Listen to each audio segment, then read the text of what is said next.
They'll try and run for it on 1st and goal. And he'll work his way closer to the goal line as he's got 5 down to the 3.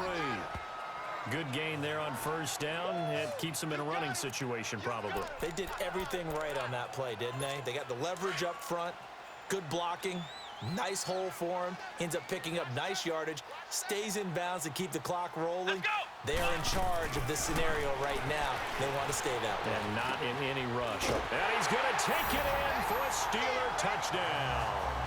As his guys are in for 6. And the Steelers offense, they continue to pour it on. Point after try forthcoming. You know, in golf, they often talk about playing the course and not worrying about what the other players are doing, what their scores are. That's essentially what we're seeing from this offense. They're just having fun and doing what they feel like doing today. The extra point up and good. And that will extend this big lead. This fielded a few yards into the end zone. And no run back here. This will be a touchback, and it comes out to the 25-yard line.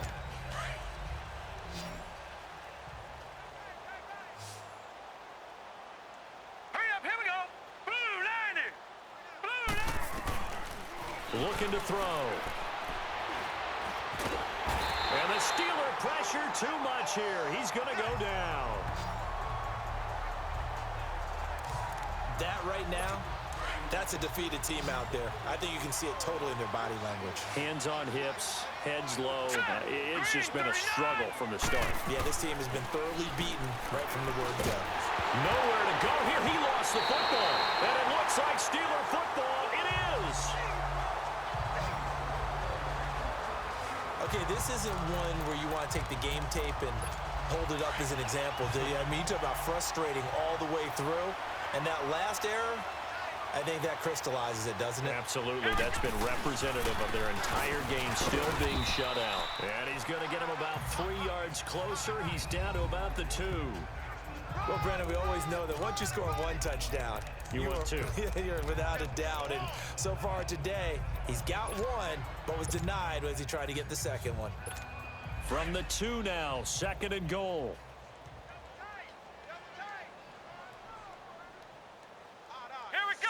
Yeah, it's logical to assume it's going to take me 3 minutes to 5 minutes. Oh, thank you, Dan. A great play there. His 2nd touchdown of the afternoon. Then the Steelers capitalize on the short field as they take it in for 6. So another score there. Often you talk about the 3 phases of the game. Defense, offense, special teams. It's been a clean sweep in this one, hasn't it? It certainly has. They've been pretty dominant throughout this game. And privately, the head coach will add a 4th phase. That's the coaching. And he'll tell the ownership that as he tries to negotiate a new contract off of this win. They are looking strong here in the 4th quarter. And the decision to bring it out is going to cost him about 7 yards all told as he's taken down back shy of the 20. And now back out comes the offense. And they had the fumble last time that led to a touchdown. That's a no-no. We'll see what they do here this go-around. A big no-no. Put that in capital letters. Turning it over, the other team takes it down and scores. That can be a deflator for a football team. Now it's up to the offense to get back out on the field and pick things up. Well, they're out there. We'll see if they can pick those things back up. He'll drop to throw. And incomplete there. A nice hit. Jars the ball free and brings up 3rd down.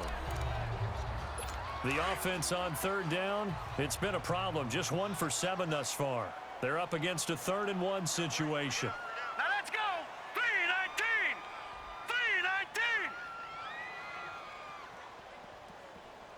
3-19. They'll set up to throw. And this is going to be incomplete. Another wayward pass. You know, things started out poorly in this game, and to be frank, they just really haven't gotten much better. And all that does is embolden the secondary. They feel good about what's going on, and they just play better and better. Now the Steelers offense gets ready to get back onto the field. And this game comfortably in hand. The scoreboard speaks for itself, but you still got your starting quarterback out there. When do you go to the backup? Let him get some time. And that's one of the great questions in the NFL, Brandon, because I'm just going to tell you, in the 2015 season, I commentated on 3 games in a row that were blowouts.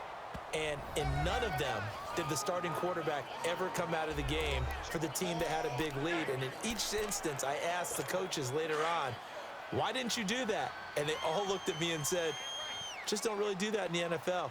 You know, these guys play, and we just play them all the way through. Now, in certain situations, they will take them out, but for the most part, they're not as worried and concerned about getting them out of the game. And that's always puzzled me a little bit. Just a gain of a yard there, and now it'll be 3rd down. Bottom line, they want to keep this clock rolling, so they'll take that one right there. They just want to keep falling forward, and they want to put the onus on the big fellas up front in order to bring this one home. They'll run it now out of the gun. And he'll be limited to a short gain up to about the 34-yard line. Well, we just saw a great example of what we talked about with his coach prior to the game. He's definitely one of the better linebackers. How convenient, Toronto.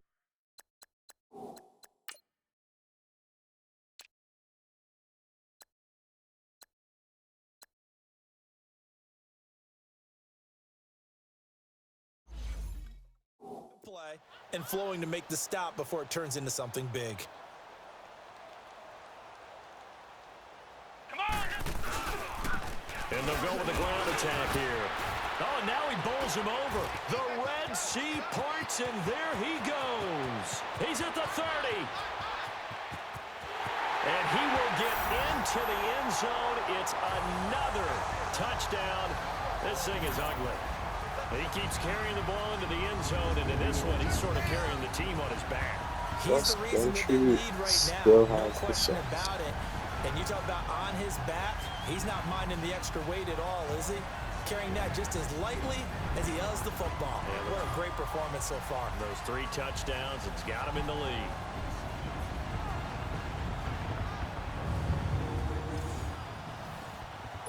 No going for 2. They'll kick the point after.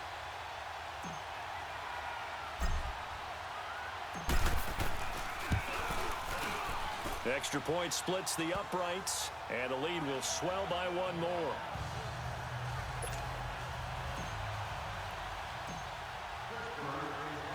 The kickoff team on the field now as they will send this one away. This is fielded a couple yards deep. And the decision to bring it out will cost him about 5 yards as he'll get this only back to the 20. Now this offense about ready to take over again. These guys had to punt their last possession, and that's become too familiar of a refrain. Too many of these drives just wound up going nowhere. Well, you know how in baseball, when the pitcher gets a base hit and he's on base, they bring his jacket out to him to keep him warm?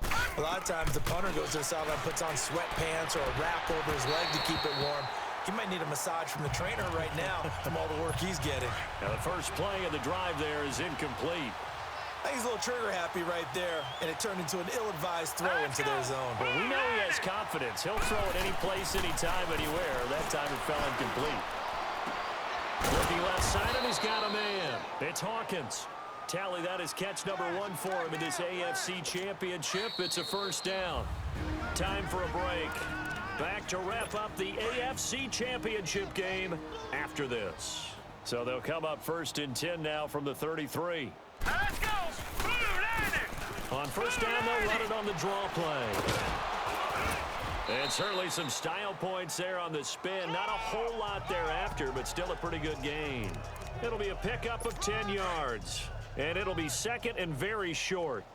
On any explosive run, you can almost feel the ground shaking, and that's from the offensive linemen creating space for their runners. I had an old coach tell me before that he always told his runners, run around the offensive line in pregame. Get used to the ground shaking so you don't trip and fall when it happens in a game. No gain on the play, and now they're faced with a 3rd and 1. Hurry up, here we go! Blue 90! Blue 90! Now back to throw. And he's got it. Got his man on the in route. Complete. And he's got the first down yardage as he brings this up to the 47. At 5 yards on the play there as the drive will continue. And just a small glimpse there as to why they like this rookie so much. And that's why they lit up a little bit in our meetings with the coaching staff. Yeah, when we talked about him, they did. Yeah, you know, they like his work ethic. You know, this guy's running every route well in the route tree and getting better at it all the time. Really honing his game. They expect a pretty good jump out of him as things continue to move on. He started out having some troubles back in the first half connecting with his receivers. Really hasn't gotten a whole lot better. Yeah, he's at less than 50%, and you and I both know that just won't do. So I would think about spreading things out, putting it on the receivers, make them win those one-on-one battles on the perimeter and find their way open. A solid gain of 15 yards, and the sticks move. And a quick throw here, that's complete. And brought down, but not before they're inside the 25. Another nice gain, 13 yards that time, and another first down. They'll set up a throw. Looking middle, and that's complete. Where's the cup? And they'll get this down to the 10.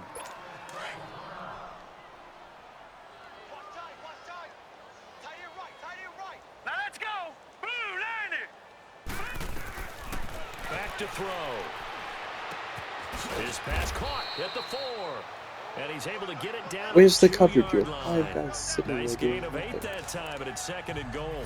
And that's one of his advantages of a passer, is it not? With his height, setting back there in the pocket, firing it over the middle, he can really see everything clearly. It is, and I know that other quarterbacks get it done different ways, all right? You don't have to be his height to make a great play.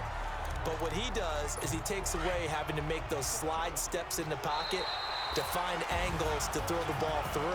He just throws right over the top of it because he can see everything, and sometimes that saves time and gets the ball to a receiver quicker.